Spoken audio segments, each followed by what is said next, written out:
পর্বের শুরুতে দেখা যায় রাঙা একলব্যকে বলছে সে চায় একলব্য তাকে স্টেট চ্যাম্পিয়নশিপে সঙ্গ দিক। প্রথমবারের ভয়ানক ঘটনার কথা মনে পড়ে তার মনে আতঙ্ক কাজ করছে। একলব্য শান্তভাবে জানায় এমন কিছু আর হবে না, শুধু মন দিয়ে খেললেই হবে। রাঙা আবারও বলে তুই পাশে থাকলে সাহস পাব। একলব্য হাসি মুখে বলে দেখছি সব। এরপর সত্যজিৎ এসে রাঙাকে জানায় খেলার জায়গায় পুলিশের কড়া প্রোটেকশন রাখা হয়েছে, প্রথমবারের মতন বিপদ আর আসবে না। তখন অদিতি এসে চা বানানোর অজুহাতে সত্যজিৎকে ডাকতে থাকে। রাঙা তার অস্বাভাবিক আচরণে মুঝে ফেলে অদিতির মনে কিছু চলছে। সত্যজিৎ নিচে চলে গেলে রাঙা অদিতিকে চেপে ধরে প্রশ্ন করে। ঠিক তখনই পঞ্চলি এসে দুষ্টুমি করে তাদের আলাপে যোগ দেয়। অন্যদিকে বৃন্দা ফোনে আহিরির সঙ্গে কথা বলছে।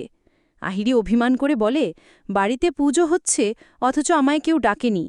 বৃন্দা জবাব দেয় পুজোটা মূলত রাঙাকে ঘিরেই, তাই ওর না আসাই ভালো।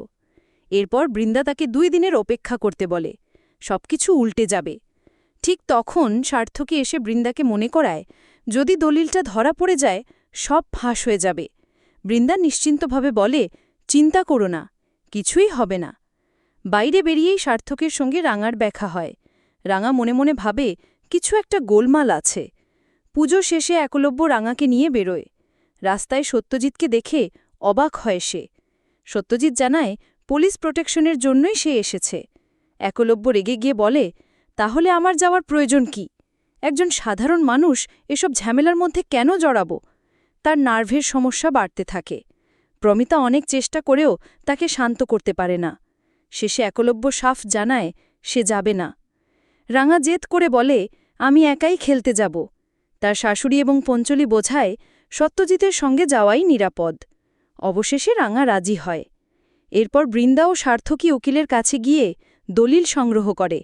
বৃন্দা খুশি হয়ে বলে এতদিন রাঙাকে সবাই মাথায় তুলেছে, কিন্তু এখন থেকে সব কিছু বদলাবে। আমরা মালিক হলে আমরাই নিয়ম ঠিক করব।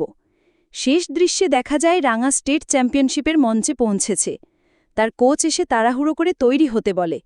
রাঙা সত্যজিতের কাছে গিয়ে বিদায় জানায় এবং খেলার মাঠে নামার প্রস্তুতি নেয়। তো দর্শক, এই ছিল রাঙামতি তীরন্দাজ ধারাবাহিকের আজকের আপডেট।